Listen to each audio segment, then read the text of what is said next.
Tuhan masih menyertai dia. Walaupun tindakannya salah, Tuhan tetap menyertai dia. Tapi apakah pada waktu ini dia berjalan bersama Tuhan? Tidak, saudara. Buktinya dia mengikuti segala keinginan nalurinya, segala keinginan yang ada di dalam pikirannya, dan dia mengambil jalan dengan dirinya sendiri. Apa yang terjadi seterusnya? Bukti penyertaan Tuhan adalah tiba-tiba dia tersedar. Apabila dia merasa lapar, Tuhan membiarkan dia merasa semua itu supaya dia boleh belajar. Penyertaan Tuhan itu sangat indah.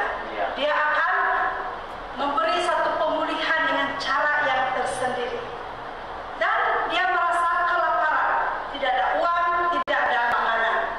Terpaksa mencari kerja. Dan tempat kerjanya pun hanya dapat di kandang babi. Dan nyaris-nyaris memakan sisa makanan babi. Dan tiba-tiba teringat olehnya. Mungkin waktu itu Tuhan bertindak tepat pada waktunya sebelum dia memasukkan makanan ke mulut. Tiba-tiba teringat sesuatu bahwa bapaknya kaya. Bapaknya ada segalanya. Bapaknya ada pekerja-pekerja yang berkelimpahan makanan. Dan jika dia menjadi pekerja bapaknya, sekalipun dia tidak akan kekurangan makanan. Betul tidak? Itulah penyertaan Tuhan yang sangat luar biasa bagi kehidupan anak muda ini. Dan apa yang terjadi seterusnya, dia mengambil langkah. Langkah untuk apa? Berjalan ikut diri dia atau berjalan ikut Tuhan? Dia ambil langkah untuk berjalan bersama Tuhan. Dan berjalan bersama Tuhan harus membayar banyak harga. Dia harus menanggalkan segala kesombongan dia, keegohan dia, ataupun dia harus terima akibatnya. Mungkin bapaknya akan memukul dia, mempermalukan dia, ataupun mengusirnya daripada hadapannya, atau abangnya akan membuat sesuatu yang akan menyakitkan dia. Dia tahu semua itu bakal dihadapi, tetapi dia ambil langkah untuk berjalan bersama Tuhan dan ambil risiko. Dan dia kembali ke rumah Bapa. Jika tidak, apa yang terjadi?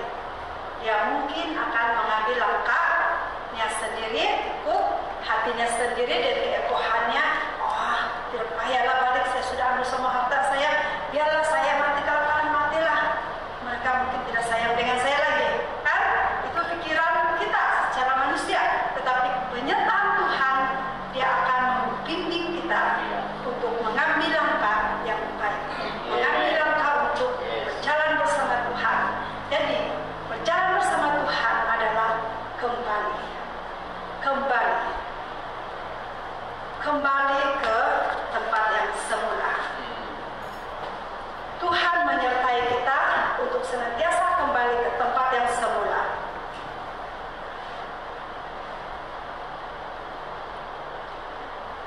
Dalam kehidupan kita, saudara-saudari, kita juga ada cerita tersendiri. Kita ada cerita masa lalu yang terlalu panjang. Nah, kalau kita ceritakan di tempat ini, 1 minggu pun tidak habis. Terlalu panjang cerita kita, kan? Yaitu tentang perjalanan pribadi kita. Saya percaya semua yang ada di tempat ini ada perjalanan yang mungkin menyedihkan, menyakitkan hati. Dan kalau kita ingat semula, mungkin kita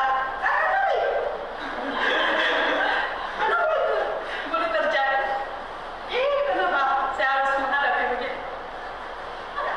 Kita rasa geli dan kita, kalau boleh kita mau balik ke tempat itu dan mau kasih baik semua apa yang sudah kita buat.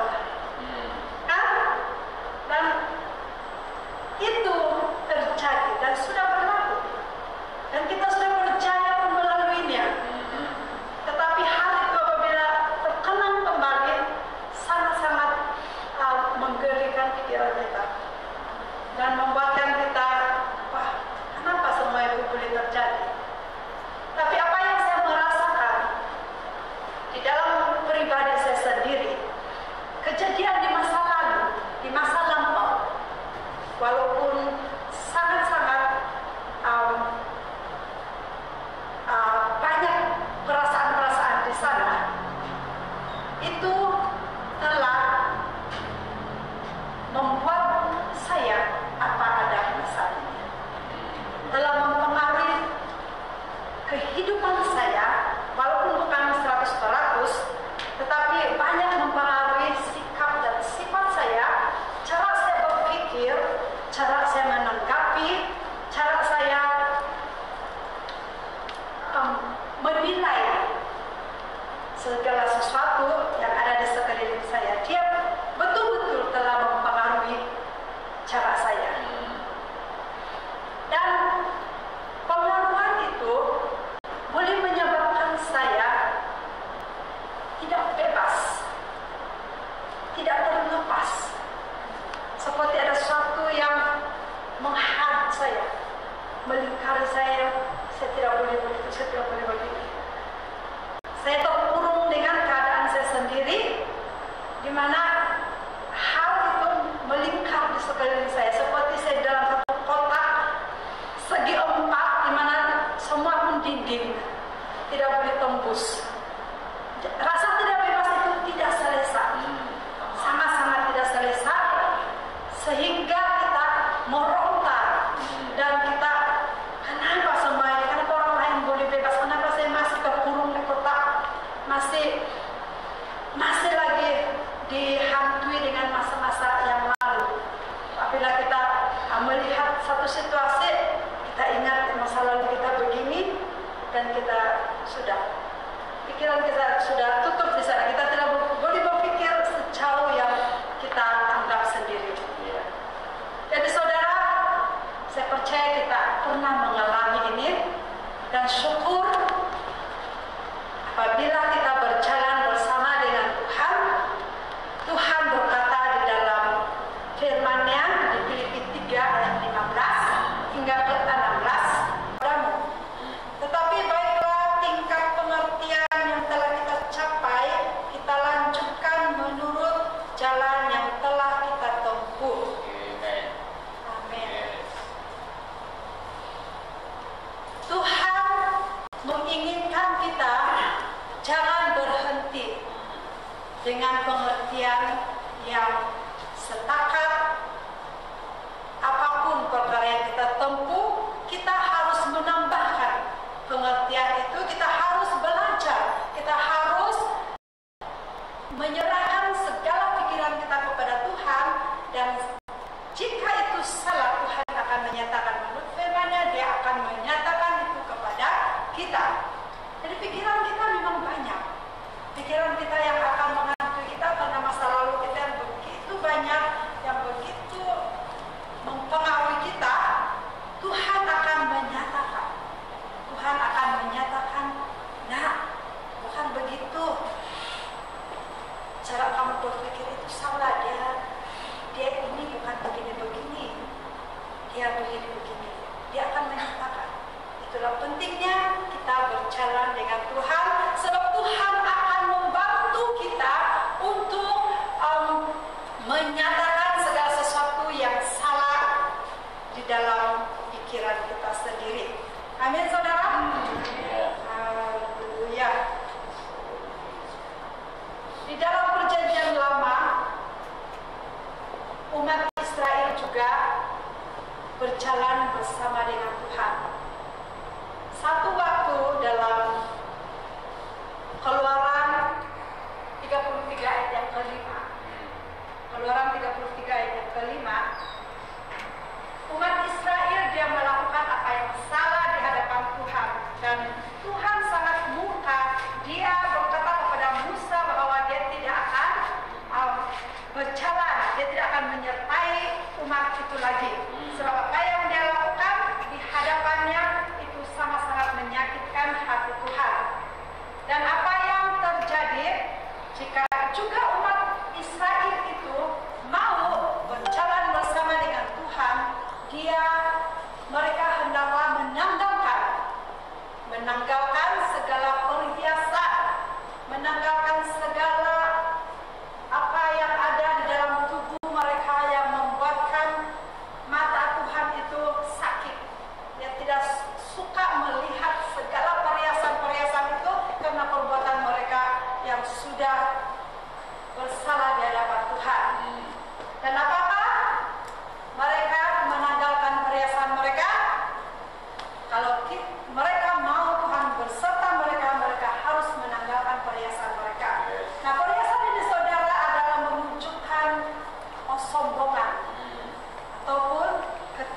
dengan hati kita. Jika kita berjalan dengan Tuhan, inilah yang harus kita tanggalkan. Seperti juga anak tadi yang boros itu, dia sanggup menanggalkan segala perkara di dalam kehidupan dia. Dan umat Israel ini mengambil langkah untuk menanggalkan perhiasan mereka, yaitu kesombongan. Perhiasan apa? Kalau banyak perhiasan dan kita emas di mana-mana, segala leher semua emas, tangan semua berkilau-kilau, dan kita datang menyembah Tuhan. Oh Tuhan, saya lemah Tuhan, kenapa besar-besar emas? Saya sejak yang ada emas di sini besar-besar. Jadi sulit untuk kita mau menyerahkan sesungguhnya kepada Tuhan, karena ada hambatan, ada sesuatu yang merintangi kita, tidak bebas dengan hati kita bersama dengan Tuhan. Jadi berjalan dengan Tuhan ini adalah perkataan yang simple, tetapi sesuatu yang sangat rumit. Wah, kalau saja kita masih di dalam kotak itu, kita berlari, tidak tembus-tembus. Berlari di kiri pun tidak tembus-tembus, di belakang pun tidak tembus. Jadi kita hanya ada di dalam kotak dan melingkari kita dengan dinding-dinding yang tinggi. Tetapi apabila kita ambil keputusan untuk berjalan dengan Tuhan, kita akan tembus itu dinding yang merintangi kita dengan menanggalkan semua kesombongan, semua sikap dan sifat kita yang tidak benar di hadapan Tuhan, yaitu ada 3 perkara itu yang biasa kita dengar, yaitu keinginan mata, keinginan daging, dan keangkuhan hidup. Dan inilah termasuk keangkuhan hidup, yaitu segala perhiasan yang melingkari kita. Bagi umat Israel, mereka tunduk kepada firman Tuhan, mereka menanggalkan segala perhiasan mereka, mereka menunjukkan kerendahan hati mereka, dan Tuhan mulai menyertai mereka. Dan pada mulanya Tuhan hanya mengutus malaikat, tetapi bangsa itu tidak mau berjalan hanya dengan malaikat, dia mau berjalan dengan Tuhan. Jadi kita harus berjalan dengan Tuhan. Baik tidak berjalan dengan Tuhan. Kalau kita ingat-ingat berjalan dengan Tuhan ini seperti, wah, semua apa yang kita lakukan berjaya, sukses dan semua, senang saja. Berjalan dengan Tuhan, semua kerja sekolah selesai dengan mudah, betul kan? Kerja-kerja di pejabat selesai dengan mudah. Ataupun bos tidak akan marah, ataupun semua rekan-rekan ikut saja. Kalau kita ceritakan Injil, yes saja, betul kan? Berjalan dengan Tuhan memang senang, tetapi melaluinya perlu banyak hikmat daripada Tuhan. Sebab bukan senang kita berjalan dengan Tuhan, sebab ada juga musuh-musuh kita yang mau menarik kita, jangan berjalan dengan Tuhan, berjalanlah bersama dengan saya. Ada banyak musuh di belakang kita menarik kita, dan mereka akan mengumpan kita dengan berbagai umpanan, sehingga wah, berhenti dulu berjalan dengan Tuhan hari ini, mau ikut si kawan dulu sekejap, mana tahu jalan dengan dia ada syoknya. Itulah sebabnya kita punya perjalanan selalu terhambat-hambat. Kadang-kadang kita berjalan dengan diri sendiri, berjalan dengan keinginan kita sendiri, kasih tinggal-tinggal dulu nih Tuhan. Tapi Tuhan tetap menyertai kita, dia akan menegur kita. Amin. Siapa yang merasakan teguran Tuhan waktu amin? Ya, saya juga. Kalau kita sudah tidak seiring dengan Tuhan, ada satu suara yang kita akan dengar.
memikul hook yang dipasangkan kepada kita bersama dengan Tuhan.